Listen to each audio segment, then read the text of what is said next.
MLA అయ్యుండి గంజాయి అమ్మే సెక్రటేరియట్ని తాకట్టు పెట్టి మందు పైన వచ్చే రెవెన్యూ బ్యాంకులకి కొన్ని సంవత్సరాలకు రాసిచ్చిండ్రు అని అంటున్నారు. 2025 వరకు మందు బాండ్స్ మీద పెట్టారు.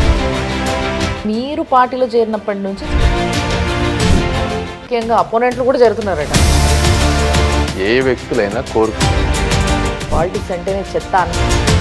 ఇందులో రెండమ్మా. ఈ ధైర్యం ఎవరిని చూసుకొని బిజినెస్లో చాలా సక్సెస్ఫుల్ బిజినెస్ మ్యాన్ పాలిటిక్స్ పైన ఎందుకు ఈరోజు కాదు, సోనియా గాంధీని కూడా సవాల్ చేసిన జగన్ గారిని మీరు సవాల్ చేస్తున్నారు గట్టిగా. ఇప్పుడు ఈ 5 సంవత్సరాల్లో చచ్చిపోయినంత మంది హిస్టరీలో ఎప్పుడు ఏ స్టేట్లోనూ ఇంతమంది చనిపోలేదు. పాలిటిక్స్లోకి వచ్చిన తర్వాత మనం చేసినా చేయకుండా బురద చల్లుతారు అనే ఈరోజు రాష్ట్రం గంజాయి రాష్ట్రంగా పేరు వచ్చేస్తుంది. మందు హానికరం అని దానిపైనే రాసుకుంటారు. మళ్ళీ దాంట్లో మంచి మందు చెడు మందు పెద్ద లీడరు ఆల్రెడీ కమెంట్ చేయడం జరిగింది. ఇదే ఒక నాలెడ్జ్ లేని వ్యక్తులకి మంత్రి పదవులు వస్తే ఇలానే ఉంటుంది. పేదవాళ్ళకి వాళ్ళకి అన్నీ తెలివి ఇవన్నీ. ఎక్కడికి వెళ్ళక్కర్లా. ఇప్పుడు మా గుంటూరు ఈస్ట్లో ఎమ్మెల్యేనే అమ్ముతున్నాడు. గవర్నమెంట్కి అగైనెస్ట్గా ఏమి ఎవడు చేయలేడమ్మా. 1 వీక్ నాలాంటి వాడికి ఇస్తే 24 అవర్స్లో మొత్తాన్ని మటాష్ చేస్తారు. ప్రజలు ఎట్లా రిసీవ్ చేసుకుంటున్నారు? ఇప్పుడులో నందమూరి తారక రామారావు గారు వచ్చినప్పుడు పార్టీ పెట్టినప్పుడు ఏ విధమైనటువంటి రెస్పాన్స్ ఉందో, ఆ రైతులకు మీరు ఇచ్చే హామీ ఏంటి? చంద్రబాబు నాయుడు గారు కానీ లోకేష్ గారు కానీ నేను కానీ మేము బతికుండగా ఈ అమరావతి ప్రాంతాన్ని డిస్టర్బ్ చేసే శక్తి ఏ శక్తి రాలేదు. నోటుకి ఓట్లు చాలా బాధాకరం ఇది. మీరు పంచరు పైసలు. సిస్టంలోకి ఎవరైనా ఎంటర్ అవ్వాలంటే. నమస్తే సుమన్ టీవీ ప్రేక్షకులకి. ఈరోజు నేను చెప్పాలనుకుంటున్నది ఏంది అని అంటే, ఒక ముఖ్యమైన పర్సన్ని కలవడానికి నేను వచ్చేసిన గుంటూరు. ఎందుకు అనంటే, యాక్చువల్గా ఈ మధ్య ఈయన పేరు ఎంత వినిపిస్తుంది అనంటే, ఈయన పార్టీలోకి వచ్చిన తర్వాత, ముఖ్యంగా ఈయనకి టికెట్ ఇచ్చిన తర్వాత విపరీతంగా జనాలు చేరుతున్నారట పార్టీలో. అసలు ఎందుకు అంత మాయ, ఏం చేస్తున్నారు ఈయన అనేదే నా అసలు క్వశ్చన్ అన్నట్టు. ఆయన్నే Guntur MP candidate from TDP Pemmasani Chandrasekhar గారు ఆయనే ఉన్నారు నా ముందు. ఆయనతోనే మాట్లాడదాం. మరి అసలు ఏం మాయ చేస్తారు, ఏం మంత్రం చేస్తారు అడుగుతా ఇప్పుడు నేను. సార్ నమస్తే. నమస్తే అండి. బాగున్నారా సార్? బాగున్నా. బాగా తిరుగుతున్నట్టున్నారు, అలసిపోతున్నట్టున్నారు. అసలు చాలా మంది దొరకట్లేదు. ఆయన పొద్దున వెళ్తే ఏ రాత్రిలో దొరుకుతున్నారు, మళ్ళీ అప్పటి వరకు అసలు కనిపించట్లేదు, ప్రజల్లోనే తిరుగుతున్నారు అనేసి అంటున్నారు. అవును. సో చాలా హార్డ్ వర్క్. ఇదనే కాదు, ఎప్పుడైనా కూడా నేను జనరల్గా చిన్నప్పటి నుంచి కూడా ఒకటి ఏదైనా తీసుకుంటే ఇదే విధంగా హార్డ్ వర్క్ చేస్తాను. అలా చేశాను కాబట్టి ఇంత తక్కువ వయసులో నాకు ఎవ్వరికి రానటువంటి సక్సెస్ వచ్చింది. ఎందులో ఇప్పుడు పాలిటిక్స్లో వచ్చాం కాబట్టి ఆ డిఎన్ఏ అలానే పనిచేస్తుంది. కానీ నిజంగా నేను ఇంట్రోలో చెప్పినట్టు ఇది నాకు నా దాకా ఒక 2-3 నుంచి చేరింది సార్. అంటే మీరు పార్టీలో చేరినప్పటి నుంచి చాలా మంది పార్టీలో చేరుతున్నారట, ఇష్టంగా చేరుతున్నారట. వేరే పార్టీ నుంచి, అది కూడా ముఖ్యంగా అపోనెంట్లు కూడా చేరుతున్నారట. అవును. అంటే ఎందుకు, ఏం చేశారు మీరు వాళ్ళందరినీ? ఇందులో ఏముండవు మా జనరల్గా ఏ వ్యక్తులైనా కోరుకునే 2-3 ఉంటాయి. ఒకటి, వాళ్ళకి రెస్పెక్ట్, గౌరవం కోరుకుంటారు. అది కోరుకునేది మనం మాట్లాడే విధానం, మన వ్యక్తిత్వం నంబర్ 1 ఎప్పుడు. రెండోది సమర్థత. ఒక నాయకుడిని, ఒక లీడర్ని నమ్ముకుంటే వాళ్ళకి జీవితంలో ఏ విధంగా ఉపయోగపడతారు. ఎప్పుడు మనుషులు ఏంటంటే వాళ్ళ గురించి ఎక్కువ ఆలోచిస్తారు. ఈ వ్యక్తిని నమ్ముకుంటే అబద్ధాలు చెప్పకుండా నాకు కష్టం వచ్చినప్పుడు నాకు నిలబడతాడా, నేను కష్టపడి పనిచేస్తే నన్ను ముందుకు తీసుకువెళ్ళగలుగుతాడా లేడా, ఇవి మనం వాళ్ళలో ఆ భరోసా ఇచ్చినప్పుడు వాళ్ళు అది జెన్యూన్గా ఫీల్ అవ్వాలి. మనం ఎన్ని చెప్పినా మనం అది ఫీల్ నమ్మరు సార్. నేను ఇందాక కావాలంటే అడగండి, అక్కడ కూర్చున్నప్పుడు మాట్లాడుతూ డిస్కషన్లో నా లెక్క ప్రకారం ఒక 3 క్వాలిటీస్ ఉండాలి ఒక వ్యక్తికి, ముఖ్యంగా ఒక పొలిటికల్ లీడర్కి. ఆ 3 క్వాలిటీస్ ఉంటే హీఈస్ ద బెస్ట్ లీడర్ అని చెప్పొచ్చు అని అన్నా. ఏంటిది అని అంటే, మన కింద మనతో పోలిస్తే కొంచెం చిన్న లీడర్స్ ఎంతోమంది ఉంటారు మన కింద. వాళ్ళందరూ కూడా సమానంగా, అంటే అసోసియేట్స్ లా ఫీల్ అవ్వాలి. ఫస్ట్ ఫీల్ అవుతూ వాళ్ళకు కూడా ఎదిగే స్పేస్ ఉండాలి. అండ్ వాళ్ళకి మీరు లాయల్గా ఉండాలి, వాళ్ళు మీకు లాయల్గా ఉండాలి. అవును. ఇవి ఎప్పుడైతే జరుగుతాయో అప్పుడు ఆ పైన వ్యక్తి ద పర్ఫెక్ట్ లీడర్ అన్న పేరు తెచ్చుకుంటాడు. అసలు లీడర్ అని పేరు తెచ్చుకోవడం చాలా కష్టం, బట్ అది మీరు అసలు ఎలక్షన్స్కి వెళ్ళకముందే తెచ్చుకున్నారేమో అని అనిపిస్తుంది నాకు.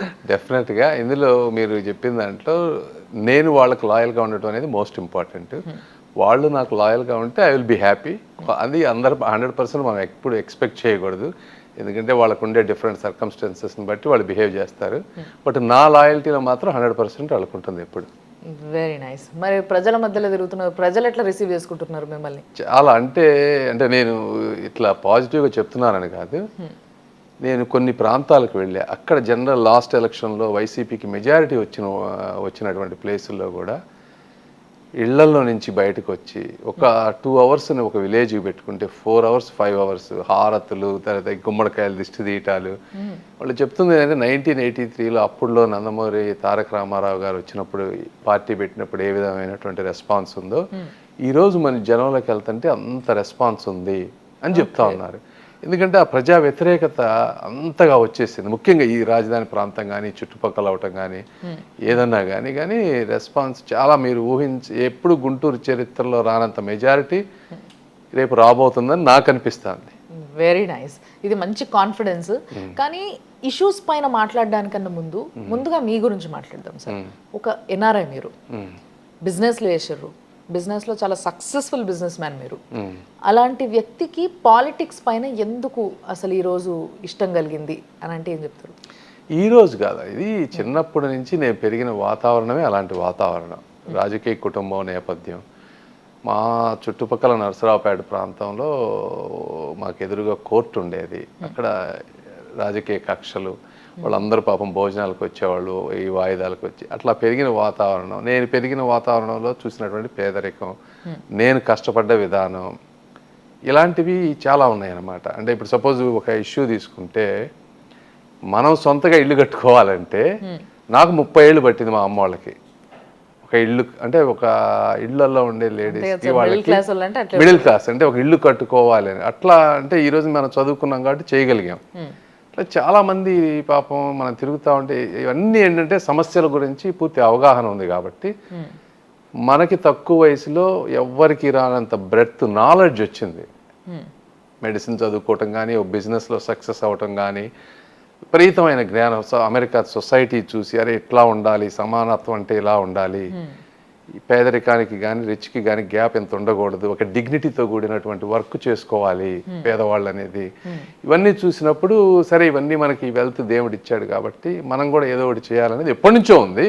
కాకపోతే బిజినెస్లో పడిపోయి ఆ టైమింగ్ అది దొరకపోవటం వల్ల కరెక్ట్ కాంబినేషన్ వర్కౌట్ అవ్వలేదు. ఇప్పుడు లాస్ట్ 1 year నుంచి బాబు గారు పిలవటం కానీ ఇదంతా మీలాంటి వాళ్ళు రావాలని ఆయన మోటివేట్ చేయటం, ఆ కాంబినేషన్ టైమింగ్ డెస్టినీ ఏదంటారో కానీ ఇవన్నీ మ్యాచ్ అయినాయి ఈరోజు. అంటే బేసిక్గా మీకు ప్రజల్లో ఒక మంచి రెస్పాన్స్ అయితే వచ్చింది, నాయకుల నుంచి మంచి రెస్పాన్స్ వచ్చింది. బట్ ఒక వ్యక్తికి ఈరోజు టికెట్ రావాలంటే అటు నుంచి ముఖ్యంగా ఇప్పుడు మీ పార్టీ అధినేతలు చంద్రబాబు గారు కానీ లేకపోతే లోకేష్ గారు కానీ వాళ్ళ సైడ్ నుంచి కూడా మీ పట్ల ఒక మంచి ఉద్దేశం ఉండాలి, ఉంటేనే వాళ్ళు టికెట్ అనౌన్స్ చేస్తారు. లేదంటే అసలు ఎవ్వరు కూడా టికెట్ ఇవ్వరు. చాలా మంది టికెట్ల కోసం కొట్లాడుకోవడమే సరిపోయింది. ఇలాంటి రోజుల్లో మీకు టికెట్ ఇవ్వడము జరిగింది, మీకు టికెట్ ఇచ్చినప్పటి నుంచి మీ అపోనెంట్లు మారుతూ ఉండడం జరిగింది. అసలు ఇంత ఇన్ఫ్లుయెన్స్ ఎట్లా చేయగలుగుతున్నారు? ఇది again goes back to character. నేను 2013లో కూడా ఇలా బిజినెస్లో సక్సెస్ అయినప్పుడు అప్పుడు కూడా బాబు గారు పిలిచి మీలాంటి వాళ్ళు రండి రాజకీయాల్లోకి వర్క్ చేయంటే నేను నర్సరావుపేట ప్రాంతంలో చాలా వర్క్ చేశాను. ఓకే.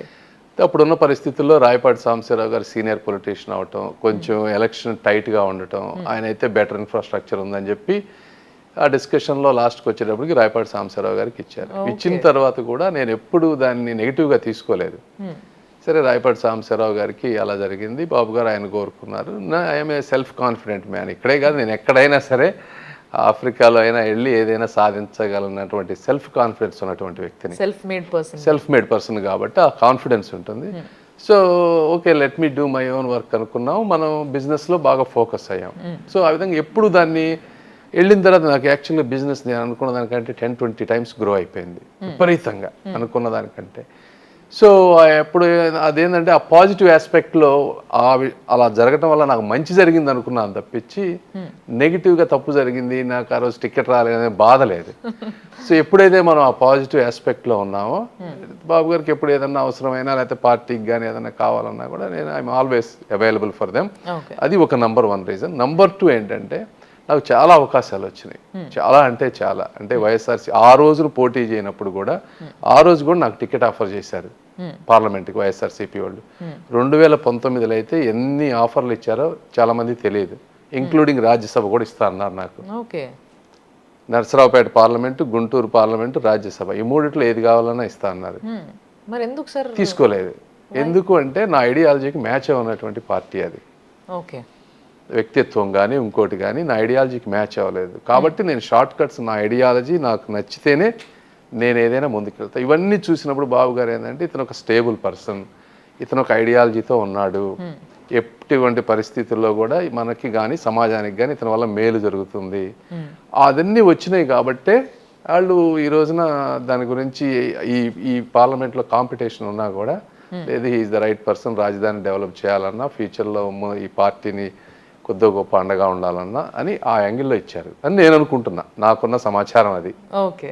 సో యాక్చువల్గా ఒక వ్యక్తి పాలిటిక్స్లోకి రావాలన్నా లేకపోతే బిజినెస్లోకి వెళ్ళాలన్నా ఇంకా ఏ ప్రొఫెషన్లోకి వెళ్ళాలన్నా కానీ ఆ ప్రొఫెషన్ ఎట్లుంది, ఆ ప్రొఫెషన్లో నాకెంత స్కోప్ ఉంటుందని చూసుకొని వెళ్తారు. మీ విషయానికి వచ్చేసరికి యాక్చువల్గా ఒక బిజినెస్ మ్యాన్గా చాలా సక్సెస్ఫుల్గా ఉన్నప్పుడు ఆల్రెడీ బయట టాక్ ఎట్లుంది పాలిటిక్స్ గురించి అని అంటే భ్రష్టి పట్టిపోతేనే అసలు ఈ పాలిటిక్స్ అంటేనే చెత్త అన్న కాడికి వచ్చింది.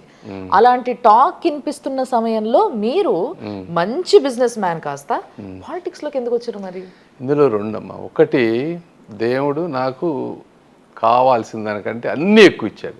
అన్నీ అంటే ఒక జ్ఞానం, చదువు, రూపం, మంచి భార్య, పిల్లలు, తక్కువ వయసులో కావాల్సినంత సంపద అన్నీ ఇచ్చాడు. ఇచ్చిన తర్వాత ఇంతకంటే ఎక్కువ మన స్వార్థం పోవడం అనేది కరెక్ట్ కాదు. నేనైనా ఇంకొకళ్ళైనా ఏదో ఒక రోజు అన్ని ఇక్కడ వదిలిపెట్టి పైకి వెళ్ళాల్సిన వాళ్ళమే. ఇటువంటి టైంలోనే మేధావుల అవసరం ఉంటుందనేది నా ప్రగాఢ ఇది. ఇప్పుడు అంతా బాగున్నప్పుడు, సొసైటీలో అంతా బాగుందనుకోండి, నాలాంటి వాళ్ళు అవసరం లేదు. అలాంటప్పుడు నాలాంటి వాళ్ళు బిజినెస్ చేసుకోవాలి. సొసైటీకి ఎప్పుడైతే బాగలేదో, ఎప్పుడైతే కష్టాలు ఉన్నాయో, ఎప్పుడైతే అరాచకం ఉందో అలాంటి అప్పుడే నాలాంటి ధైర్యవంతులు, సమర్థవంతులు, పోటీ చేయగలిగిన అన్నీ ఉన్నవాళ్ళు రావాలి. అందుకని ఏమవుతుంది మహా అంటే నా సాక్రిఫైస్ 1% సాక్రిఫైస్ కోట్ల మందికి ఉపయోగపడింది అనుకోండి, ఇంకంతకంటే ఏముంటుంది? బేసిక్గా మన వాళ్ళు ఇక్కడ నుంచి వేరే దేశంలో వెళ్ళిపోయి అక్కడ ఉంటున్నారు ఎన్ఆర్ఐలు, అక్కడ వర్క్ చేస్తుంటారు వాళ్ళు, సాఫ్ట్వేర్లు కావచ్చు, డాక్టర్లు కావచ్చు, ఏదైనా కావచ్చు, ఏ ఫీల్డ్లో ఉన్నా కానీ కొంచెం సాఫ్ట్ గా మాట్లాడుతుంటారు, మెత్తగా మనుషులు మెత్తగా అయిపోతారు పాపం. ఇక్కడ చాలా రఫ్గా ఉంటారు జనాలు. సో అట్లా పోలిస్తే మీరు కూడా ఒక సాఫ్ట్ వ్యక్తిగానే చూడాలి. కానీ మీరు అసలు అసలు ఎట్లా అంటే తగ్గుతలేరు ఎక్కడ కూడా, ఎవరికి కూడా. అంటే ఎవరినైనా సవాల్ చేయగలిగే ఓ కెపాసిటీ మీలో ఉందని ప్రూవ్ చేసుకుంటున్నారు. ఈ ధైర్యం ఎవరిని చూసుకొని, దేని చూసుకొని మీకు ఇంత ధైర్యం? ఎవరు అనేది నాదనే కదమ్మా. మనం ఎప్పుడైతే ఒక లైఫ్ ఒక నీతి నిజాయితీతో బతుకుతామో, షార్ట్ కట్స్ తీసుకోకుండా, ఏ వ్యక్తికైనా ఆ ధైర్యం ఉంటుంది. నేనే కాదు, పవన్ కళ్యాణ్ గారు ఉన్నారు, ఆయన కూడా ధైర్యంగా ఎందుకు మాట్లాడతారంటే ఆ నిజాయితీకి వచ్చేటువంటి కాన్ఫిడెన్స్, ఆ ధైర్యం. ఎందుకంటే మనకు తెలుసు మనం ఎక్కడా తప్పు చేయలేదు. ఎక్కడ తప్పు చేయనప్పుడు ఎవడైనా మనం ఏం చేయగలుగుతారు? ఎవరు ఏం చేయలేరు. Society, that is the power of nature. మీకు భయం లేదు సార్ ఎప్పుడైతే పాలిటిక్స్ లోకి వచ్చిన తర్వాత మనం చేసినా చేయకుండా బురద జల్లుతారు అనే నమ్మరు కదమ్మా, నమ్మరు కదా. ఇప్పుడు అంటే నేను చెప్పేది ఏంటంటే, ఇప్పుడు మీరు సపోజ్ సొసైటీలో యావరేజ్ కన్సెన్సస్ అనేది ఒకటి ఉంటుంది. ఎప్పుడు ఎవరి మీద ఎవరైనా బురద వేయచ్చు. అంటే మీకు ఎగ్జాంపుల్ చెప్తున్నా, మీరు ఎవరైనా మోడీ గారు అవినీతి పరుడు సొంతగా అని మీరు ప్రూవ్ చేయగలరా? ఎవరైనా చేయగలరా? ఎక్కడైనా చేయలేరు. ఎందుకంటే ఆయన అవినీతి పరుడు కాదు కాబట్టి. పవన్ కళ్యాణ్ గారిని అయినా అంతే. ఆ క్యారెక్టర్స్ ఏంటంటే పబ్లిక్ యావరేజ్ ఎప్పుడు కరెక్ట్గా ఉంటుంది. 4-5 ఏదన్నా అన్నా కూడా అవి ఎక్కువ రోజులు నిలబడవు. సో నాకు ఆ డెప్త్ ఉంది, సొసైటీ హౌ ఇట్ ఆపరేట్స్ అని. నేను ఈ టాపిక్ అడగడానికి ముఖ్య కారణం ఏంటంటే సార్, ఒకానొక సమయంలో సోనియా గాంధీని కూడా నేను చూపిస్తా చూడు ఇప్పుడు వీళ్ళకి అని చెప్పేసి సవాల్ చేసిన జగన్ గారిని మీరు సవాల్ చేస్తున్నారు గట్టిగా ఇప్పుడు. సో అంటే ఎప్పుడైతే మనం పాలిటిక్స్లోకి దిగుతామో అంటే మీరు బయట నుంచి ఇప్పుడు పాలిటిక్స్లోకి దిగినరు, పాలిటిక్స్లోకి దిగుతామో అసలు ఎవరేంది, ఎవరితో ఎట్లా మాట్లాడాలి, ఎవరిని ఎట్లా ఛాలెంజ్ చేయొచ్చు అనేది తెలుసుకోవడానికి చాలా టైం పడుతుంది నిజంగా. కానీ మీరు మాత్రం అసలు తగ్గేదేలే అంటున్నారు. తగ్గేది అంటే ఇప్పుడు అంటే అంత ఇబ్బంది జరుగుతుంది. ఇది నేను కావాలని చేసేది కాదు ఇది. అంటే మీరు వీళ్ళెవ్వరు బయటకు వచ్చి అసలు చూడటం లేదు వైసీపీ గవర్నమెంట్లో వాళ్ళు. నేను ఇప్పుడు పబ్లిక్కి వెళ్తామంటే ఇప్పుడు ఇందుకు ఎగ్జాంపుల్ అమ్మా, ఇందాక నేను లారీ డ్రైవర్స్ అసోసియేషన్ వాళ్ళు మాట్లాడారు. ఏం చెప్తా ఉన్నారు, 1500 రూపాయలు ఉండే వాళ్ళ ట్యాక్స్ గ్రీన్ ట్యాక్స్ 20,000 రూపాయలు చేశారు. అంటే 15 టైమ్స్ పెంచారు. బ్రేక్ ఇన్స్పెక్టర్లు ఆపితే 1200 గవర్నమెంట్ ఫీజు అంట, 3000 మినిమం లంచం. ఆపిన ప్రతిసారి 5,000 రూపాయలు అడుగు కట్టాలి. ఇట్లా ఏంటంటే ఇవి మనం వింటా ఉన్నప్పుడు అంటే లారీ డ్రైవర్లు అంటే ఎవరు ఉంటారు, వాళ్ళు చాలా కామన్ మ్యాన్. వాళ్ళు 24 గంటలు ఫ్యామిలీని వదిలేసి లాంగ్ డిస్టెన్స్ ట్రావెల్ చేస్తా ఎండల్లో పోయే వాళ్ళని ఈ విధంగా మీరు పీల్చి పిప్పి చేస్తా ఉన్నారు. మందు, ఆ మందు అంతా పిచ్చి మందు పోసి వాళ్ళ లివర్లో పోయి చాలా మంది అబ్బాయిలు చనిపోతున్నారు. ఎప్పుడు ఈ 5 సంవత్సరాల్లో చచ్చిపోయినంత మంది హిస్టరీలో ఇంత ఎప్పుడు ఏ స్టేట్లోనూ ఇంతమంది చనిపోలేదు. పిల్లలకి గంజాయి ఇవన్నీ చూసినప్పుడు ఏమవుతుందంటే ఎవరికైనా, నాకనే కాదు మనసున్న వ్యక్తులకి ఆ భావోద్వేగం వస్తుంది. వచ్చినప్పుడు ఆటోమేటిక్గా ఛాలెంజ్ చేస్తాం. ఎందుకు చేయం, ఇంకా ఎక్కువ చేస్తాను కూడా. ఈ రోజు రాష్ట్రం గంజాయి రాష్ట్రంగా పేరు వచ్చేసింది ఏపీకి. మీద నుంచి నాయకులు వాటన్నిటిపైన మాట్లాడాల్సింది, అది నిర్మూలించాలని దానికోసం ఏదైనా ప్రయత్నం చేయాల్సింది పోయి అదే వదిలేసి మీద నుంచి ఇలాంటి మాటలు. ఇప్పుడు మీరు మందు అన్నారు కాబట్టి మందు అనగానే మందు హానికరం అని దానిపైన రాసి ఉంటుంది. మళ్ళీ దాంట్లో మంచి మందు చెడు మందు అనేది ఏముంటుంది అని చెప్పేసి దానిపైన ఒక పెద్ద లీడరు ఆల్రెడీ కమెంట్ చేయడం జరిగింది. మీకు కూడా తెలిసే ఉంటుంది. మీరేమంటారు మరి? ఇదే ఒక నాలెడ్జ్ లేని వ్యక్తులకి మంత్రి పదవులు వస్తే ఇలానే ఉంటుంది. హానికరం అని ఎందుకు చెప్తారంటే ప్రపంచం ఇక్కడే కాదు, రష్యా కానీ అమెరికా చాలా చోట్ల మందు తాగుతారు, అందరూ తాగుతారు ప్రపంచం మొత్తం. ఇది ఇక్కడ ఒక్కటే కాదు, వాళ్ళు ఎవరు చచ్చిపోవట్లేదు కదా. ఇక్కడ ప్రాబ్లం ఏంటంటే స్పిరిట్ ఎక్కువ వాడుతున్నారు వీళ్ళు. ఓకే, స్పిరిట్ ఎక్కువ వాడటం వల్ల అది ఎడిక్షన్ పొటెన్షియల్ ఎక్కువ అయిపోతుంది. పేదవాళ్ళకి వాళ్ళకి అవన్నీ తెలివి ఇవన్నీ. అది ఒకటి. రెండోది, ఈ కాస్ట్ 60 రూపాయలు ఉండేది 200-300 రూపాయలు అయిపోయేటప్పటికి డైలీ లేబర్లో వాళ్ళకి ఆ ఇన్కమ్ లేదు. ఇన్కమ్ లేకపోయేటప్పటికి ఏం చేస్తున్నారంటే ఈ శానిటైజర్స్లు వాటిలో కూడా ఆల్కహాల్ ఉంటుంది, పెయింట్ రిమూవర్స్, ఇవన్నీ చాలా వాటిలో ఆల్కహాల్ కంటెంట్ ఉంటుంది. అవి తీసుకొచ్చి థమ్సప్ వీటిలో కలిపి తాగుతున్నారు. ఓ మై గాడ్, ఇది వాస్తవం. మీరు కావాలంటే నేను చెప్పడం కాదు, మీరు వెళ్ళి అడగండి. నేను ఎందుకంటే డోర్ టు డోర్ ఇళ్లలో తిరిగాను, మహిళలు చెప్తున్నది. మరి ఈ ప్రాబ్లంకి మీ దగ్గర సొల్యూషన్ ఉందా సార్? సొల్యూషన్ అసలు అది మీరు హై స్పిరిట్ ఉండేవి, క్వాలిటీ కంట్రోల్ లేని వాటి అన్నిటి మీరు అర్జెంటుగా బ్లాక్ చేయాలి. రెండోది, ఇంత కాస్ట్ ఎందుకు అవుతుందంటే 70% జగన్మోహన్ రెడ్డి గారికి ఇందులో కమిషన్స్ వెళ్తున్నాయి. ఇది వాస్తవం. ఎందుకంటే ఈ మందు ఎవరైతే తయారు చేసేవాళ్ళు నాకు తెలుసు, వాళ్ళు పేర్లు నేను చెప్పను, కానీ ఈ జగన్మోహన్ రెడ్డి గారికి నేను ఛాలెంజ్ చేసి చెప్తా ఉన్నా, ఆయన్ని మీ మీడియాలో కానీ ఏదైనా ఆయన ఆరాధించే వ్యక్తులు కళ్ళల్లోకి సూటిగా చూసి 70% వీటిలో నేను కమిషన్ తీసుకోవట్లేదని ఆయన చెప్పమనండి. 70% కమిషన్ అంటే ఎవరు? పేదవాళ్ళకంటే 100 రూపాయలకి రావాల్సిన బాటిల్ 200 రూపాయలు 170 అంతా తీసుకుంటున్నారు. మరి ఈ 70 రూపాయలు మీరు తింటున్నారు కదా, అవినీతి సొమ్మే కదా. సొంత బ్రాండ్లు తెచ్చుకోవడానికి కారణం ఇవే కదా, ఇవంతా ఇవన్నీ మేనేజ్ చేస్తున్నారు కదా. సో ఈ ఇవన్నీ చూసినప్పుడు ఏంటి, మరి ఒక మనిషి పేదవాళ్ళ ఇంట్లో ఒక మగ మనిషి చనిపోతే అందులో వైఫ్ ఎలా బతకాలి, 2-3 పిల్లలు ఉంటారు, వాళ్ళు ఎలా బతకాలి చూసినప్పుడు ఆవేశం వస్తుంది, ఆవేదన వస్తుంది. దానికి డెఫినెట్గా ఛాలెంజ్ చేస్తాం. ఎందుకు చేయం? వచ్చిందే అందుకు కదా. Yeah, true. సో మరి గంజాయి విషయంలో ఇది పరిస్థితి. నిజంగా దీనిపైన నిర్మూలన అవసరం. అంటే గంజాయి అనేది ఇక్కడనే కాదు సార్, ఈ రాష్ట్రం దాటి వేరే రాష్ట్రాలకు కూడా పోవడం జరుగుతుంది. అక్కడ కూడా దొరుకుతున్నారు గంజాయి, ఇంత పట్టుకొచ్చినారు ఆంధ్ర నుంచి అని చెప్పేసి. సో దాన్ని ఫస్ట్ ఆపాలంటే, అంటే మీరు ఇప్పుడు దాకా మందు గురించి మాట్లాడినారు, గంజాయిని ఆపడానికి ఏం చేయాలంటారు? ఏంది అట్లే ఇప్పుడు అసలు పోలీసు వ్యవస్థకి వాళ్ళు తలుచుకుంటే ఏదైనా సరే 2 డేస్లో చేస్తారమ్మా. అలానే ఇప్పుడు గంజాయి కానీ ఇంకోటి కానీ అసలు ఇప్పుడు చంద్రబాబు నాయుడు గారిని కానీ ప్రతిపక్ష నాయకుల మీద కానీ ఎన్ని కేసులు పెట్టి బాబు గారిని అరెస్ట్ చేశారు? దానివల్ల మీకు ఏం జరిగింది? సొసైటీకి ఏమైనా మంచి జరిగిందా వాళ్ళని అరెస్ట్ చేయటం వల్ల? ఆ టైం అంతా మీరు పోలీసు వాళ్ళు పెడితే గంజా ఎంతసేపు అండి అరెస్ట్ మొత్తం గూగుల్ డ్రోన్స్లోనే అసలు ఎక్కడికి వెళ్ళక్కర్లా. ఇప్పుడు మా గుంటూరు ఈస్ట్లో ఎమ్మెల్యేనే అమ్ముతున్నాడు. అసలు నువ్వు వాళ్ళని పిలిచి అడగటం కానీ అసలు సిస్టమ్ గవర్నమెంట్కి అగైనెస్ట్గా ఏమీ ఎవడు చేయలేడమ్మా. 1 వీక్ నాలాంటి వాడికి ఇస్తే 24 అవర్స్లో మొత్తాన్ని మటాష్ చేస్తా, విత్ ఇన్ 24 అవర్స్. ఇదే అనమాట, ఇట్లా మాట్లాడడమే నిజంగా ప్రజల్లో ఒక హోప్ తీసుకొచ్చింది. అరే మాకు నాయకుడు వచ్చిండు, మారుస్తాడు, ఏదో చేయబోతున్నాడు అన్న ఒక హోప్ మాటల్లో ఉంది సార్ నిజంగా. ఎందుకు చేయలేం? సో మిమ్మల్ని గెలిపిస్తారన్న నమ్మకం కూడా ఇక్కడే మీకు వచ్చేసి ఉండాలి. ప్రజలు బాగా అది డిసైడ్ చేస్తారు, మంచి మెజారిటీ వస్తుంది.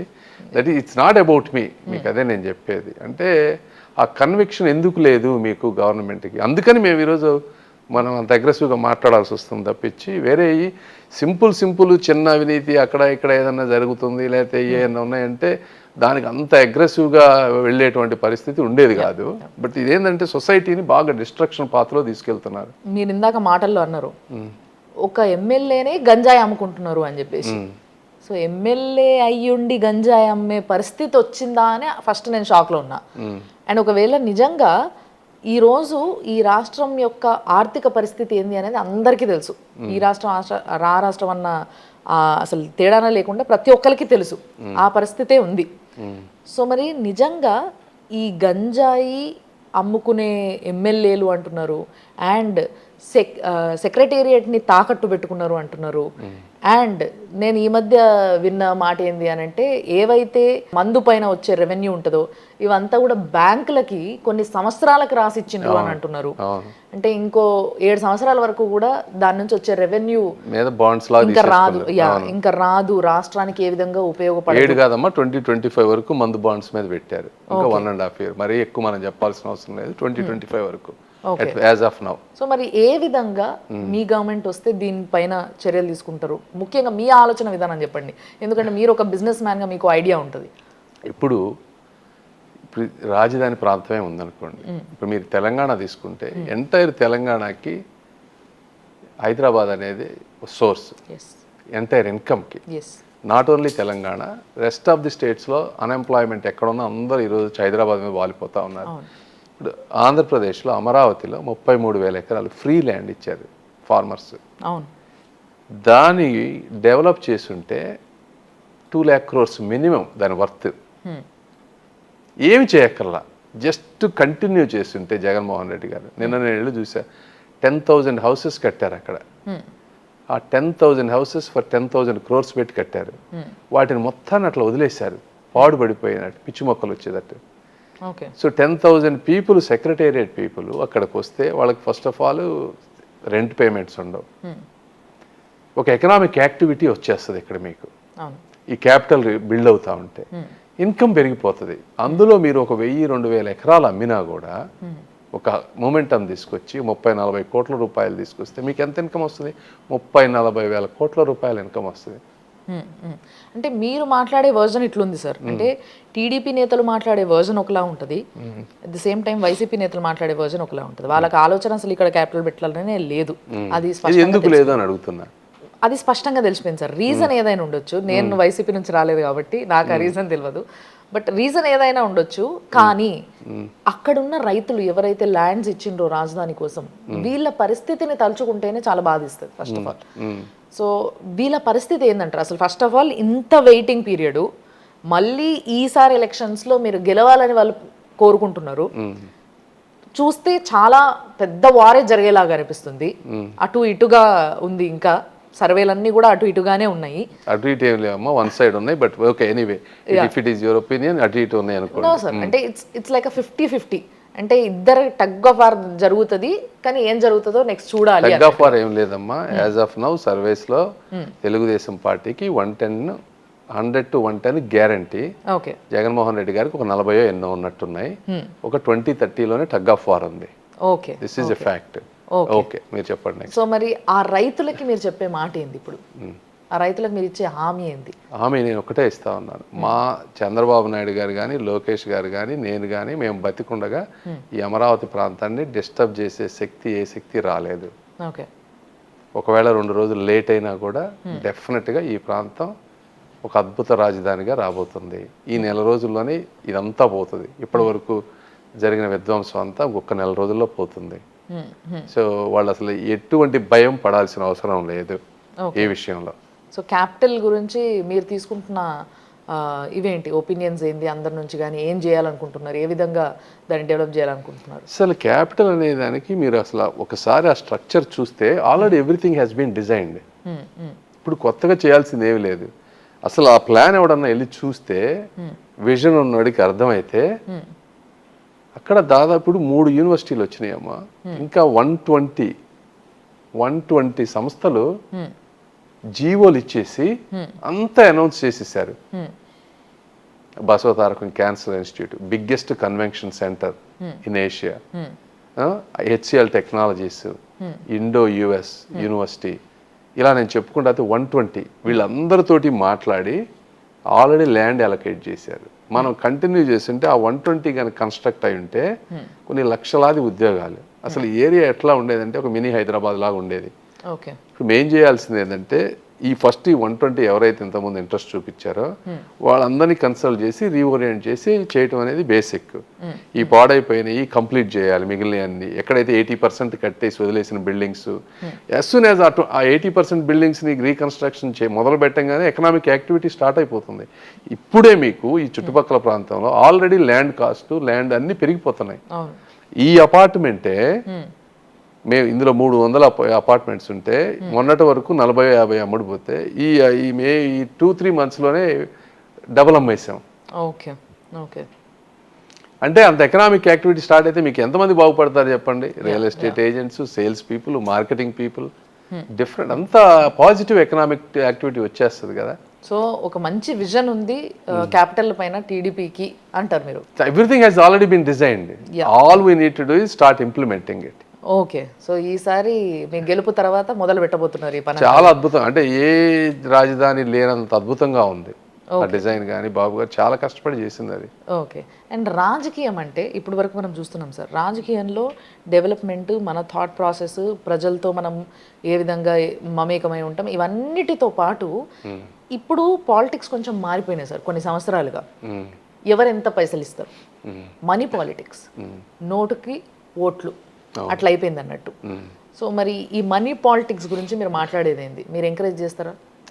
చాలా బాధాకరం ఇది మనీ పాలిటిక్స్ అనేది. ఎందుకు బాధాకరం అంటే 5 సంవత్సరాలు 10 సంవత్సరాలు తెలుగుదేశం పార్టీని నమ్ముకొని కొంతమంది కార్యకర్తలు అదే జీవితం లాగా, అంటే నాకు తెలియని పిచ్చి పాపం, వాళ్ళ లైఫ్ వాళ్ళ బిజినెస్లు అన్నీ వదులుకొని ఇదే పనిగా తిరిగి కష్టపడతా ఉంటారు. ఎలక్షన్ టైం వచ్చేటప్పటికి డబ్బుమయం అయిపోయింది. దీనికి చాలా కారణాలు ఉన్నాయి, మీ అందరికీ తెలిసినాయి. ఇవి ఒక్క రోజులో పోతాయని నేను అనుకోను. బట్ నేను వచ్చిన ఈ రాజకీయాల్లోకి రావడంలో one of the primary reason కూడా ఇలాంటి వాటిని ఒక స్ట్రక్చరల్ చేంజెస్ని తీసుకురావడంలోనే నా పాత్ర ఉంటుంది. డెఫినెట్గా ఇవన్నీ పోవాలంటే 500 రూపాయల నోట్లు పోవాలి, 200 రూపాయల నోట్లు కూడా తీసేయాలి. 100 రూపాయల కంటే ఎవరికి అవసరం లేదు. ఎంటైర్ డిజిటలైజేషన్ రావాలి. అవినీతి అధికారులు కానీ మొత్తం అది కూడా విల్ పవర్ ఉన్న నాయకుడు ఉంటే మ్యాక్సిమం 3 monthsలో మనీ పాలిటిక్స్ని కూడా ఎలిమినేట్ చేయొచ్చు. It is not that hard. It is not that hard. దాన్ని వచ్చే విధంగా మేము ఫైట్ చేస్తాం పార్లమెంట్లో కానీ ఇంకో విధంగా కానీ. టిట్కో హౌసెస్ పైన నేను వింటున్నన్ని రకరకాల వర్జన్స్ డిఫరెంట్గా ఉన్నాయి సార్. మీ వర్జన్ కూడా దానిపైన ఏందో వినాలని ఉంది. ఇప్పుడు కొంతమంది ఏమో అవి ఉండేలా కట్టలేదు అని, కొంతమంది ఏమో ఏంటో అవి ఉండిపోయినాయి అట్లా ఎవరు ఇవ్వట్లేదు అని, మీరేమో ఇచ్చుకోండి అని, వాళ్ళేమో ఇయ్యకుండా ఆపి ఆ రంగులు మార్చేసి అసలు ఏందో అర్థమైతలే. పాపం ఇల్లు లేని వాళ్ళు మాత్రం వాటి కోసం ఇట్లా 1000 కళ్ళతో ఎదురు చూస్తున్నారు. అవును. టిట్కో హౌసెస్ అనేది it is a combination of central government, state government plus కొంత వాళ్ళు కూడా కట్టుకునేది ఎవరైతే కావాలనుకున్నాడు. అందులో మినిమం 300 square feet ఒక్కొక్క హౌస్ వచ్చి, దాన్ని ఆ కన్స్ట్రక్షను అవి అర్బన్ ప్లేసెస్లో ల్యాండ్ తక్కువగా ఉంటుందని ఒక అపార్ట్మెంట్లు మనం ఎలా అయితే డబ్బులు ఉన్న వాళ్ళు ఉంటారో ఆ విధంగా షాపూర్జీ, పల్లంజీ లాంటి ఒక బిగ్గెస్ట్ కాంట్రాక్టర్స్కి, బెస్ట్ కాంట్రాక్టర్కి ఇచ్చి కాంక్రీట్ వాల్స్ తోటి 40 to 60 feet రోడ్స్ వేసి ఒక కమ్యూనిటీ లివింగ్, అందులో అన్ని ఫెసిలిటీస్ వచ్చే విధంగా డ్రైనేజ్ కానీ, వాటర్ కానీ, గ్యాస్ కానీ వచ్చే విధంగా చేసింది. అలాంటి దాంట్లో కేవలం చంద్రబాబు నాయుడు గారికి ఈ పేరు వస్తుందని చెప్పి మొత్తం వాటిని ఇవ్వకుండా అట్లా పెట్టేశారు. వీళ్ళు ఏమైంది, అందులో ఏ పర్సన్ అయితే కొనుక్కుంటారో వాళ్ళ కాంపోనెంట్ కొంత ఉంటుంది, 50,000 1,00,000 వాళ్ళు ఇస్తారు. ఎందుకంటే 300 స్క్వేర్ ఫీట్ నుంచి 400 కొనుక్కునే వాళ్ళు కూడా కొంతమంది ఉన్నారు. వాళ్ళు ఏం చేశారు, బయట నుంచి అప్పులు తీసుకొచ్చి ఆ ₹1,00,000 ఇచ్చారు. వాళ్ళేమో బయట రెంట్ పే చేసుకుంటా ఉన్నారు, నెలకు 5,000, అంటే సంవత్సరానికి 60,000, 5 ఏళ్లలో ఇప్పుడు ఒక 4 లక్షలు అయి ఉంటుంది. సో ఆ బ్యాంక్ వాళ్ళు ఏమో అతన్ని డబ్బులు ఇచ్చిన 1 lakh బ్యాక్ ఇవ్వమంటున్నారు. ఇక్కడేమో ఇల్లు రాలేదు వీళ్ళకి. చూడండి ఎంతటి దుర్మార్గం ఇది. అందుకే ఆవేశం వస్తుంది మీరు అని ఎందుకంటున్నారంటే. సో అవన్నీ అట్లా పెట్టారు. వాటిలో ఫినిష్ చేయాల్సిన డ్రైనేజీలు కానీ, లేకపోతే వాటర్ సోర్స్ కానీ, లేకపోతే దానికి కావాల్సిన రోడ్డు కానీ అవన్నీ ఇన్కంప్లీట్గా వదిలేశారు. ఇప్పుడు తెలుగుదేశం పార్టీ ఉన్నప్పుడు 80% కన్స్ట్రక్ట్ చేశారు. ఈ 10-20% కంప్లీట్ చేస్తే మిగిలినంతా యూజబుల్ అవుతుంది. ఈ ఎప్పుడైతే కన్స్ట్రక్ట్ చేయలేదో 80% ఈజ్ యూజ్లెస్. సో ఆ ఫౌండేషన్స్ లీక్ అయిపోవటం, ఇలా అన్ని ప్రాబ్లమ్స్ ఉన్నాయి ఆ టిట్కో హౌసెస్లో. ఇప్పుడు ఏం చేశారు, 1 cent పట్టాలని ఒక 50 గజాలు ఇల్లు దానికి స్థలం ఇచ్చారు. ఓకే, అది ఇచ్చావు కరెక్ట్. 50 గజాలు అనేది ఒక మంచం కూడా పట్టదు జనరల్గా. తెలుగుదేశం పార్టీ కూడా ఇచ్చింది పట్టాలు, కానీ ఎప్పుడు 3 సెంట్లు తక్కువ ఎప్పుడు ఇవ్వలేదు. మీకు కనీసం ఒక 3 సెంట్లు ఉంటే ఏంటంటే చిన్న ఇల్లు కట్టుకున్న పక్కన ఒక గేదో లేకపోతే ఏదో ఒకటి పెట్టుకొని వాళ్ళు పేదవాళ్ళు కొంత వాళ్ళకి వచ్చే విధంగా చేసుకుంటారు. సో రూరల్ ప్లేసెస్లో టిట్కో హౌసెస్ కాకపోయినా ల్యాండ్ అవైలబిలిటీ ఉంటుంది కాబట్టి అలా 2-3 సెంట్లు పట్టాలు ఇవ్వటం కరెక్ట్ విధానం. అది తెలుగుదేశం పార్టీ విధానం. అర్బన్లోనేమో టిట్కో హౌసెస్, రూరల్లోనేమో 2-3 సెంట్లు పట్టాలు ఇచ్చి అందులో ఇల్లు కట్టించే విధానం తెలుగుదేశం పార్టీ విధానం. So that is the difference. మీరు కలర్లు అన్నారు కదా, జగన్మోహన్ రెడ్డి గారు 750 కోట్లు సలహాదారులకి 1,300 కోట్ల రూపాయలు కలర్లు మార్చడానికి ఖర్చు పెట్టారు. సో ఇప్పుడు దానివల్ల ఆయన సాధించింది ఏంటి, ఎంత రాజకీయం అంటే ఆయన కట్టించినట్టు. అంటే ప్రజలందరికీ తెలుసు ఎవరు కట్టించింది ఏంటి అని. This is unfortunate. వాళ్ళు ఇవ్వడానికి కూడా ముందు పడట్లేదు. దానివల్ల చాలా మంది ప్రజలు ఇవ్వడానికంటే అది కంప్లీట్ అవ్వలేదు. ఆ 10-20% ఏవైతే ఉన్నాయో చిన్న చిన్నవి కంప్లీట్ చేస్తే వాళ్ళు ఉంటారు. కొన్ని చోట్ల అయిపోయిన వాటికి కూడా ఇవ్వట్లేదు. నేను ఈ ప్రశ్న నిన్న ఈయన చిన్ని గారిని కూడా అడిగిన అనమాట. సో ఈ ప్రశ్న మిమ్మల్ని అడగాలని అనుకుంటున్నా అందుకోసమే. సో యాక్చువల్గా బీజేపీ నుంచి పెద్ద పెద్ద లీడర్లు టికెట్ కావాలని కోరింటారు ఈ కాన్స్టిట్యుయెన్సీలలో.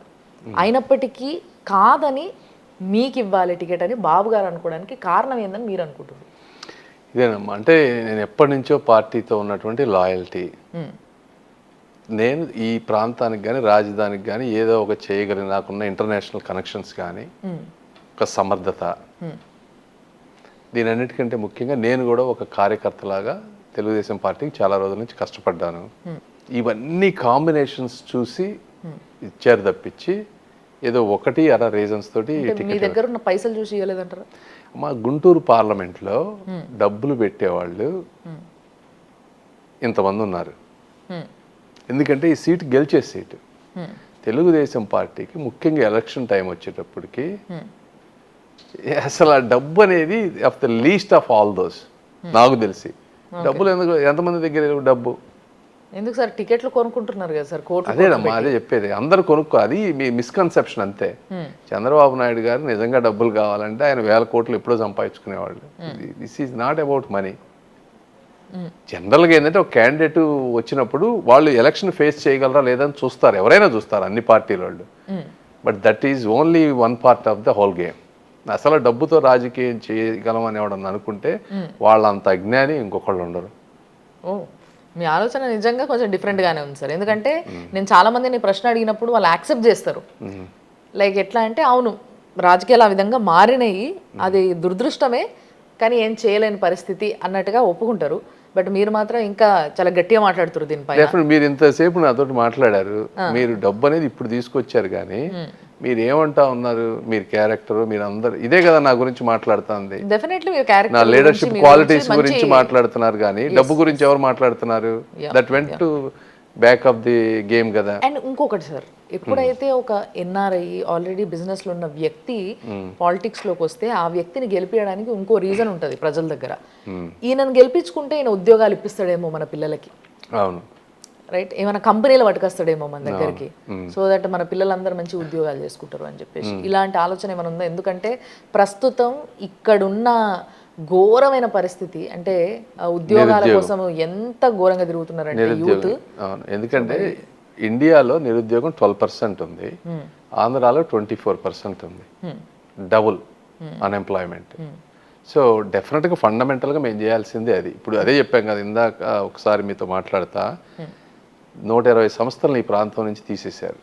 అవి ఉండుంటే అవి కన్స్ట్రక్ట్ చేయాలి. ఇప్పుడు నేనైనా రేపు గెలిచిన తర్వాత వీళ్ళని వెళ్ళాలి, కన్విన్స్ చేయాలి.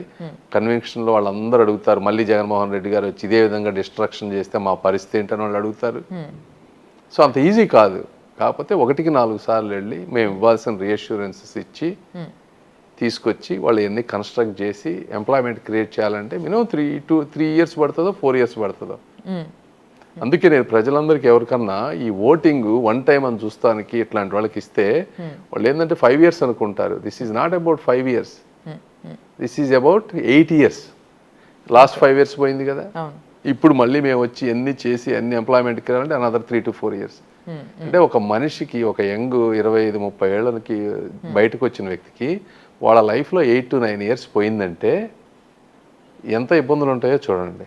నేను తాడికొండ వెళ్తా ఉంటే ఒక అతను చెప్తా ఉన్నాడు, అన్న 3 years అయిందన్న డిగ్రీ అయిపోయి జాబ్ లేదన్నా, అల్లాడిపోతున్నావు అన్న, దాని గురించి మాట్లాడన్నా అని. ఎన్ని రియల్ ప్రాబ్లమ్స్ అంటే బేసిక్గా నాకు చాలా మంది ఒక ఫిగర్ చెప్తారు సార్, నేను ఇన్ని ఉద్యోగాలు ఇప్పిస్తా, నేను మాటిస్తున్నా అని చెప్పేసి. అట్లా మీరేమనుకోలేదా? అమ్మ ఇది ఒక్కటి ఏదో చెప్తున్నాను నేను, ప్రాక్టికల్. నేనేదో అబద్ధాలు చెప్పేసి నోటికి ఏదో వచ్చినట్టు చెప్పాలని నేను రాలేదు రాజకీయాల్లోకి. I'm a different person. నేను ఒక టార్గెట్ 1 lakh పెట్టుకున్న టార్గెట్ అది ఎంతవరకు రీచ్ అవుతాననేది time will tell. It could be 75,000, it could be 150,000. Okay, but ఇందులో నా ఎఫర్ట్ అయితే మాత్రం ఆ టార్గెట్కి తగ్గ ఎఫర్ట్ అయితే ఉంటుంది. అవుట్కమ్ అనేది దేవుడు, ప్రజలు నిర్ణయిస్తారు. ఓకే. అండ్ నేను ఆంధ్రాకి ఎంటర్ అయినప్పుడు చాలా మంది ఈ జోకులు బాగా వస్తున్నాయి సార్ ఫోన్లలో. ఈ మధ్య కొన్ని రీల్స్లో వాటిలో జోకులు బాగా వస్తున్నాయి. ఎట్లా అంటే ఆంధ్రాకి ఎంటర్ అవ్వగానే మంచి నిద్రలో ఉన్నోడు కూడా టక్కులు లేస్తాడట. ఎందుకంటే రోడ్లు గుంతలుగా ఉన్నాయి అని తెలిసి, ఓ ఆంధ్రాకి ఎంటర్ అయినామా మనము అని బయటకు చూస్తారట.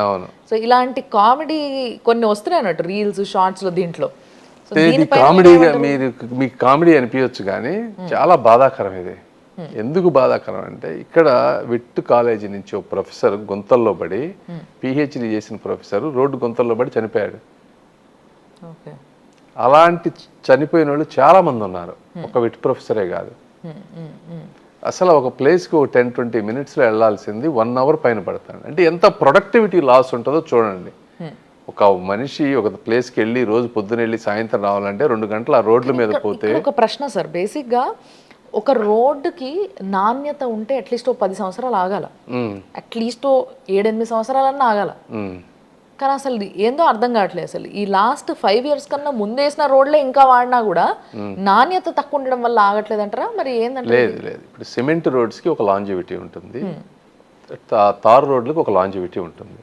ఇప్పుడు తెలుగుదేశం పార్టీలు 24,000 kilometers సిమెంట్ రోడ్స్ SC/ST కాలనీల వరకు వేస్తారు. అవి ఎక్కడా పాడవలేదు, అవన్నీ బాగానే ఉన్నాయి. ప్రాబ్లం ఎక్కడ ఉందంటే, సిమెంట్ రోడ్స్ ఏవైతే ఉన్నాయో బిట్వీన్ ద సిటీస్, మేజర్ ప్లేసెస్లో సిమెంట్ రోడ్స్ లేవు, తార్ రోడ్స్ ఉన్నాయి. దాని లాంజివిటీ తక్కువ ఉంటుంది. అది ఎప్పుడు వేసామో మనం, తెలుగుదేశం పార్టీ వచ్చినప్పుడు మొదట్లో వేసినాయి. అర్థమైందా? అంటే ఆ 5 yearsలో ఒక 2-3 years మీరు తీసుకొని, ఈ లాస్ట్ 5 years అంటే 7-8 years అయిపోయినాయి అవన్నీ. సో 7-8 yearsకి డెఫినెట్గా ఏ తార్ రోడ్ అయినా మెయింటెనెన్స్ చేయాల్సిందే అది. సో అది మేజర్ ప్రాబ్లం ఇక్కడ. అది ఒక ప్లేస్. కొన్ని చోట్ల ఎక్కడ ఏంటంటే, వీళ్ళు హెవీ లోడ్స్ వేసుకొని ఇసుక ఇవన్నీ గ్రావెల్ అన్ని మట్టి దూకుంటా కావాల్సిన దానికంటే ఎక్సెస్ లోడ్లు వేసుకొని పోయారు. అవి అయితే ఎక్కడైతే ఈ అబ్నార్మల్ యాక్టివిటీ ఉందో అక్కడ కూడా ఇంకా ఎక్కువ డీప్గా హోల్స్ అయిపోయినాయి. ఓకే. అండ్ ఈ మధ్య నేను ఆంధ్రాకి వచ్చినప్పుడు అక్కడిక్కడ తిరుగుతుంటే కొంతమంది నాకు చెప్తా ఉన్నారు, ఏంది అని అంటే కలర్డ్ వాటర్ వస్తున్నాయి అని చెప్తున్నారు. అవును. ఈ సమస్య ఎందుకు మొదలైంది సార్? అసలు కలర్డ్ వాటర్ అంటే కూడా ఇందులో చాలా ఉన్నాయి ఇష్యూస్. ఇప్పుడు మీరు ఒక చెరువులు కానీ ఏదైనా తీసుకుంటే పెద్ద పెద్ద ఫిల్టర్ బెడ్స్ పెడతారు. ఆ ఫిల్టర్ బెడ్స్ మన ఆర్ఓ ప్లాంట్లో ఫిల్టర్ చేంజ్ చేసుకోవాలి. మీకు తెలిసిందే కదా, ఎవరెళ్ళలో అయినా ఫిల్టర్ చేంజ్ చేయాలి, శాండ్ బ్యాగ్లు మార్చుకోవాలి. ఇది బేసిక్ కామన్ సెన్స్. వాటి మెయింటెనెన్స్ అనేది పూర్తిగా వదిలేశారు. సో అన్ని ప్లేసుల్లో ఈ ఫిల్టర్ బెడ్స్ పోయేటప్పటికి ఆ వాటర్ అంతా it is coming just like as a రా వాటర్. ఓకే. సో అట్లా ఆ విధంగా అదొక ప్రాబ్లం. అది కొన్ని ఏరియాల్లో. కొన్ని ఏరియాల్లో ఇసుక మీరు శాండ్ అయితే ఎక్కడైతే తవ్వేశారో విపరీతంగా, sand is a filtered mechanism. Salt water అదంతా ఫిల్టర్ అయ్యి క్లీన్ వాటర్ వస్తుంది. అవి పోయిన గ్రామాల చుట్టుపక్కలంతా కూడా ఈ సాల్ట్ వాటర్, ఈ కలర్డ్ వాటర్ వచ్చేస్తూ ఉంది. ఓకే. సో అందుకే చాలా మంది అనుకుంటారంటే ఎక్కడో శాండ్ తవ్వుకుంటే నాకేంటి ప్రాబ్లం అనుకుంటారు. అది నీ ఇంటికి కూడా ఇలా వస్తుంది అనేది చాలా మంది తెలియదు. సో మీరు మీ కాన్స్టిట్యుయెన్సీలో అబ్జర్వ్ చేసిన మెయిన్ ప్రాబ్లమ్స్ ఏంటి సార్ వీటిలో? ఇవే మెయిన్ వాటర్ ప్రాబ్లం అనేది చాలా అదొక పెద్ద మాఫియా. దాని తర్వాత ఎక్స్ప్లెయిన్ చేస్తా ఎలక్షన్ అయిపోయాక. Biggest mafia. ఎందుకంటే చుట్టుపక్కల ఇసుక మాఫియాలు ఇలాంటివి వాటర్ కూడా అది పాపం చాలా మంది తెలియదు. వాటర్ రావట్లేదు సమ్మర్ అనుకుంటున్నారు. ఈ చుట్టుపక్కల కృష్ణా వాటర్ ఉంది, కృష్ణా వాటర్ సర్ప్లస్ ఉంది. Water is not an issue. Infrastructure ఉంది, అయినా వాటర్ రాదు. సరే చెప్తాను ఇవన్నీ తర్వాత మీకు. ఇప్పుడు నేను చెప్పడం వల్ల వాళ్ళకి నష్టం జరుగుతుంది తప్పించి మంచి మేలు జరగదు. రెండోది ఈ డ్రైనేజ్ సిస్టమ్ అనేది బిగ్గెస్ట్ ప్రాబ్లం. ఈ డ్రైనేజ్ సిస్టమ్కి సెంట్రల్ గవర్నమెంట్ అలాట్ చేసింది 500 crores. State government component 400 crores add చేస్తే 900 crores-తో ఎంటైర్ గుంటూరు ఏరియాకి డ్రైనేజ్ సిస్టమ్ వచ్చేది. దానికి డబ్బులు ఇవ్వకుండా అది కంప్లీట్గా బ్లాక్ అయిపోయింది. తర్వాత బ్రిడ్జెస్ కూడా central government, state government components తోటి majority of the bridges construct అవుతాయి. స్టేట్ గవర్నమెంట్ నుంచి ఫండ్స్ రావటం లేదు. సో ఆ బ్రిడ్జెస్ అన్నీ ఆగిపోయినాయి. రోడ్లు అంటే majority of the roads internal roads, state గవర్నమెంట్కి సంబంధించిన రోడ్స్. ఇవన్నీ ఎందుకంటే ఇది ఒక బ్రాడ్ పిక్చర్ ఏంటంటే జగన్మోహన్ రెడ్డి గారు వ్యక్తిగతంగా ఒక 5,000, 3,000, 10,000 ఇస్తే అది నేను ఇచ్చాను అనేది వాళ్ళకి తెలుస్తుంది. నాకు ఓటు వస్తుంది. వాటరు, రోడ్స్, బ్రిడ్జెస్ అనేది ఒక వ్యక్తిగత ప్రయోజనం కాదు, ఇదేదో ఎవడో వెయ్యాలి అనేటువంటి ఒక బేసిక్ ఫండమెంటల్ ఫిలసాఫికల్ డిఫరెన్సెస్ తోటి ఆయన రాజకీయం చేస్తూ ఉన్నారు ఈ రోజున. నేను చెప్పేది ఏంటంటే ఇది వాచ్ చేసే వాళ్ళందరికీ కూడా తెలుగుదేశం పార్టీ కూడా ఇలానే ఓటు రాజకీయం కనుక చేస్తే, మేము కూడా వ్యక్తిగత ప్రయోజనాలు వదిలేస్తే మీకు తిరగటానికి రోడ్లు ఉండవు, తాగటానికి నీళ్లు ఉండవు, ఆఖరికి పీల్చడానికి గాలి కూడా ఉండదు పొల్యూషన్ తోటి. కాబట్టి అందరూ అర్థం చేసుకోవాలి ఇది చూసే వాళ్ళంతా కూడా. సో తెలుగుదేశం పార్టీ ఒక మౌలిక సదుపాయాలు ఎలా కల్పించాలి అనే దాని మీద ఫోకస్ చేసినటువంటి పార్టీ, సంక్షేమాన్ని బ్యాలెన్స్డ్గా చేసుకున్నటువంటి పార్టీ. ఓకే. టెక్నికల్గా చెప్తున్నారు, లాజిక్గా చెప్తున్నారు, అన్నీ చెప్తున్నారు. కానీ వాళ్ళకి ఎవరైతే ఇప్పుడు సంక్షేమ పథకాలు అందినోళ్ళు కావచ్చు, అంటే అకౌంట్లో టైం టు టైం కొన్ని పైసలు పడుతున్న వాళ్ళు ఉంటారు. వీళ్ళందరికీ ఇవన్నీ ఎక్కించుకునే అంత ఇది ఉండదు సార్. అంటే వాళ్ళు అంత దూరం ఆలోచించలేరు. మనకు టైంకి పైసలు వస్తున్నాయి, ఓకే చలో అంటే బాగానే పనిచేస్తుంది గవర్నమెంట్ అన్న ఫీలింగ్లో కొందరు ఉంటారు. వీళ్ళకి మీరు చెప్పేది ఏంటి మరి? ఇందులో ఒకటి వాళ్ళు సరే కొంత పర్సంటేజ్ ఆఫ్ పీపుల్ అలా ఉంటారు. కాకపోతే లార్జ్ మెజారిటీ ఆఫ్ పీపుల్కి ఈ సంక్షేమ పథకాలు ఏమీ రావటం లేదు. ఈ వచ్చిన వాళ్ళకి కూడా నేను చెప్పేది ఏంటంటే మీరు రేపు మీ పిల్లల గురించి ఆలోచించండి. ఏ అప్పులు తీసుకొచ్చి బయట నుంచి చేస్తూ ఉన్నారు, అభివృద్ధి ఆదాయం లేకుండా. ఈ సంక్షేమ పథకాలు ఎక్కువ రోజులు జగన్మోహన్ రెడ్డి గారు ఇవ్వలేరు.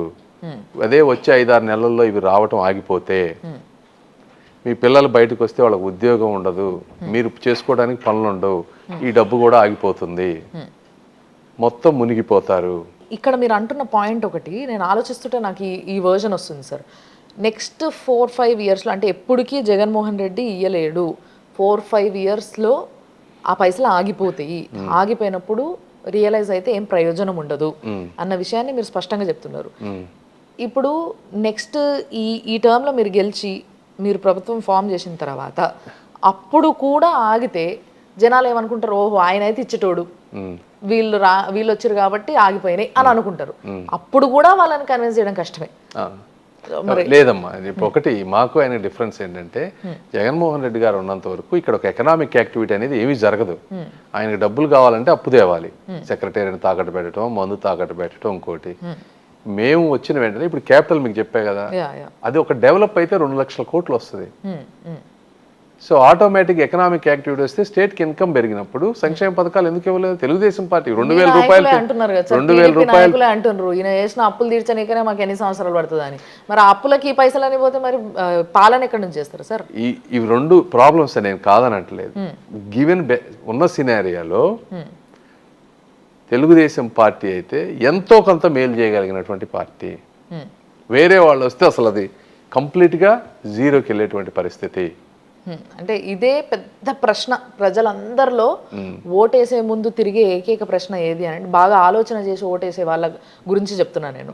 ఆలోచించకుండా వేసేటోళ్ళు ఏ పార్టీ అనుకుంటారో ఆ పార్టీకి వేసేసి వచ్చేస్తారు, అదంతా వేరే బ్యాచ్. కానీ ఆలోచించి రాష్ట్రం యొక్క శ్రేయస్సు కోసం ఆలోచించి వేసే వాళ్ళకి మాత్రం ఇది ఒక పెద్ద క్వశ్చన్ మార్క్ అనమాట. వీళ్ళని కన్విన్స్ చేయగలిగితే రాష్ట్రం బాగుపడిపోతుంది నిజంగా, నాకు తెలిసి అయితే. ఇప్పుడు వేరే ఆప్షన్ పాలిటిక్స్లో రెండే ఆప్షన్స్ ఉంటాయమ్మా. ఒకటి జగన్మోహన్ రెడ్డి గారి పార్టీకి, ఇంకోటి ఎన్డీఏ కూటమికి.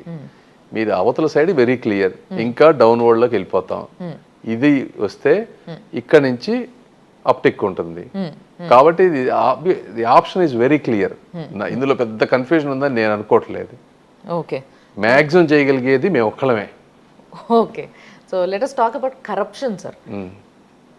ఈయన అవినీతి పరుడు అని చెప్పి బాబు గారిని జగన్ గారు అరెస్ట్ చేస్తారు.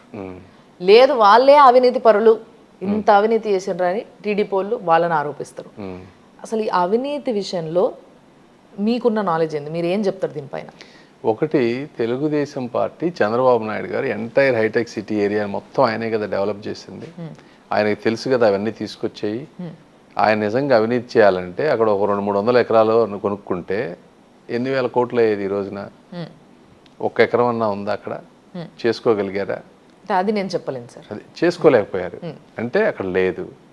రెండోది, ఇక్కడ మీరు వచ్చిన తర్వాత అవినీతి ఎక్కడ, ఏ ప్రాజెక్ట్లో మీరు అవినీతి మీరు ఇందాక అడిగారు కదా sir, sorry to ask this, మీరు ఇందాక అడిగినారు ఎవరైనా ప్రూవ్ చేయగలుగుతారా వీళ్ళు అవినీతి పరులు కాదు అని, లేకపోతే అవును అని? సో ఈ ప్రశ్న మీరు అడిగినప్పుడు నేను ఇది అడగకపోతే చాలా మంది ప్రజలు నన్ను నువ్వు ఎందుకు అడగలేదు అంటారని అడగండి. సో చంద్రబాబు గారు కావాలనుకుంటే అక్కడ కొనుక్కోవచ్చు, అక్కడ సంపాదించుకోవచ్చు, కానీ చేయగలిగినరా చేయలేరు అని అంటారు. దీన్ని ప్రూవ్ చేసే శక్తి ఉందా అని అడిగితే ఏం చెప్తారు సార్ మరి? ఒకటమ్మా, ఇప్పుడు మేము పార్టీలో ఉంటాం కాబట్టి మాకు తెలుసు బయట ఆరోపణలు వాళ్ళు ఏది చేపెట్టి చేయొచ్చు. నిజంగా తెలుగుదేశం పార్టీ దగ్గర డబ్బులు ఉండుంటే, ఆయన దగ్గర అంత ఉంటే అందరినీ సహాయం చేయండి ఎన్నికల్లో గెలవటానికి అని అందరిని అడగాల్సిన అవసరమే లేదు బాబు గారికి. ఓకే, ఓకే, అర్థమైందా? ఇవన్నీ ఇప్పుడు ఇతను వేల కోట్ల ఈ శాండ్ ఈ మైన్లో సంపాదించి ఒక సోషల్ మీడియా అధికారులు అంతా మేనేజ్ చేస్తూ ఉంటే ఆ తట్టుకునే శక్తి ఈరోజు ఆ అవినీతి సొమ్ము లేకే కదా ఈరోజు ఇంత బాధలు పడుతుంది తెలుగుదేశం పార్టీ. అంటే అధికారం కన్నా సొమ్ము గొప్పది కాదు కదా సార్. అంతే కదా, అధికారంలో ఉంటే మనం పైసలు ఉన్నా లేకున్నా నడపచ్చు. అంటే మీరు చెప్పేది అంత అవినీతి చేస్తుంటే ఆయన మొత్తం ఎతికారు కదా. ఫస్ట్ ఆయన డే 1 నుంచి ఇదే పనిలో ఉన్నారు జగన్మోహన్ రెడ్డి గారు. ఎక్కడన్నా ₹1 దొరకగలిగిందా? స్కిల్ స్కామ్ అన్నారు, ముందు 150 అన్నారు, 125 అన్నారు, తర్వాత 25కి వచ్చారు. ఎక్కడా ప్రూవ్ చేయలేకపోయారు. రింగ్ రోడ్డు లేని రింగ్ రోడ్లో స్కామ్ అన్నారు, అసలు రింగ్ రోడ్డే లేదు. Okay, okay.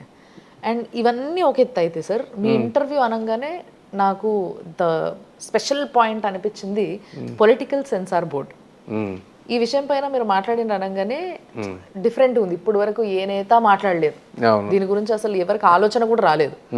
మామూలుగా ఒక 3 గంటలు సినిమా థియేటర్ పోయి సినిమా చూసి వచ్చేదానికే దానికి ఒక సెన్సార్ బోర్డు ఉంటుంది. దానికి ఏ సర్టిఫికేట్, యూ సర్టిఫికేట్, ఏదో సర్టిఫికేట్ ఇస్తారు. దాన్ని బట్టి పిల్లల్ని తీసుకోవాలన్నా వద్దా, ఎవరు చూడొచ్చు ఎవరు చూడొద్దు అన్ని డిసైడ్ అవుతాయి. అలాంటిది మొత్తం ఒక పార్టీ వస్తే ఒక 5 సంవత్సరాలు తర్వాత మళ్ళీ ఇంకో 5 సంవత్సరాలు ఈ విధంగా సాగుతున్నప్పుడు అపోనెంట్లు వీళ్ళు మాట్లాడుకునే మాటల్లో సెన్సార్ ఉంటే బాగుండని చాలాసార్లు ప్రజలు అనుకుంటారు. అంటే కొంతమంది బాగా చదువుకున్న వాళ్ళు న్యూస్ చూసినప్పుడు అసలు వీళ్ళ నోటికి అదుపే ఉండదు అని తిట్టుకుంటారు. కానీ మీరు ఈ సెన్సార్ బోర్డు అనగానే నేను ఒక్క నిమిషం అరే ఒకరు మాట్లాడినరబ్బా దీని గురించి అని అనుకున్నా. అసలు ఏంది మీ ముఖ్య ఉద్దేశం ఏంది దాని పట్ల? ఇందులో ఇప్పుడు ఈ రోజున మంచి వాళ్ళు రాజకీయాల్లోకి వచ్చేటువంటి పరిస్థితి లేదు, మహిళలు అయితే అసలు వచ్చేటువంటి పరిస్థితి లేదు. ఎందుకు లేదు అంటే ఇక వాళ్ళు వచ్చిన దగ్గర నుంచి వాళ్ళ క్యారెక్టర్ అసాసినేషన్ చేయడం మొదలు పెడతా ఉన్నారు. ఇప్పుడు ఒక పద్ధతిగా ఇప్పుడు నాకే చాలామంది పోతే ఇగో ఇప్పుడంతా మీ అమ్మల్ని దగ్గర నుంచి లేకపోతే భార్యల దగ్గర నుంచి మొత్తాన్ని తిడతా ఉంటే మా ఊళ్ళో సభ్య సమాజంలో ఉండేవాళ్ళు ఎలా వస్తారు? అప్పుడు ఎవరు వస్తారు? ఇంకో బూతులు తిట్టేవాడు వస్తాడు, అంతే కదా. మరి దీని అన్నిటికీ సొల్యూషన్ ఏంటి? సొల్యూషన్ లేదు, దీని గురించి ఎవడు మాట్లాడడం ఆలోచించడు. నేనేమంటున్నానంటే ఎవడైతే ప్రజా సమస్యల నుంచి కాకుండా వ్యక్తిగతంగా ఏ పార్టీ వాళ్ళైనా వాళ్ళు వ్యక్తిగతంగా దోషణం చేసేవాళ్ళు కానీ సమాజానికి ఉపయోగపడని మాటలు మాట్లాడేవాళ్ళు కానీ వాళ్ళకి ఒక బోర్డు లాగా పొలిటికల్ సెన్సార్ బోర్డు లాగా పెట్టి కంప్లైంట్స్ వాళ్ళకి పంపిస్తే వాళ్ళని డిస్క్వాలిఫై చేయాలి ఓకే సిస్టంలో నుంచి. ఓకే లేదా వాళ్ళకి కూడా క్రిమినల్ ఛార్జెస్ సివిల్ ఛార్జెస్ దీనికి సపరేట్ కోర్ట్ సిస్టమ్ లా పెట్టి ఇమీడియట్గా చేయాలి.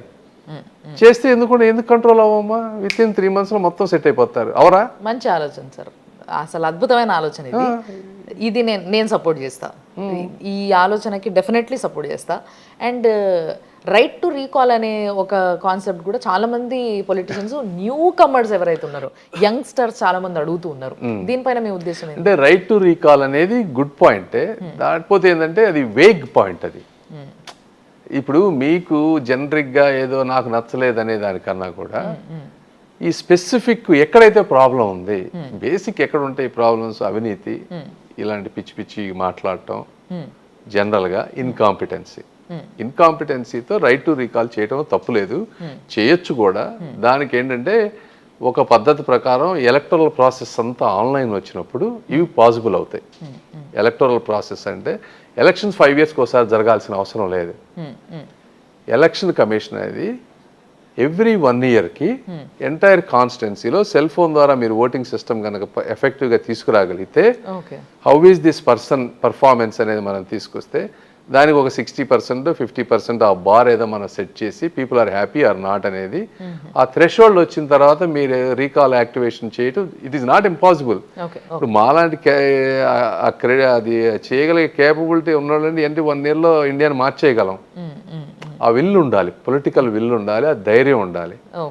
అంటే ఎవ్రీథింగ్ ఈజ్ పాసిబుల్. డెఫినెట్గా రీకాల్ అనేది if you do it appropriate వేలో చేస్తే it's a good idea. And నాకు కొంతమంది నా ఫ్రెండ్స్ జర్నలిస్టులు ఈ ప్రశ్న అడగమని చెప్పారు సార్ నాకు. నేను ఇప్పుడు అడగబోయే ప్రశ్న, ఇక్కడ సిట్టింగ్ ఎంపీగా ఉన్న జయదేవ్ గారు, ఆయనని కాదని మీకు టికెట్ ఇవ్వడానికి ఒక గట్టి బలమైన కారణం ఉంది అని చెప్పేసి మాట్లాడుతూ ఉన్నారు.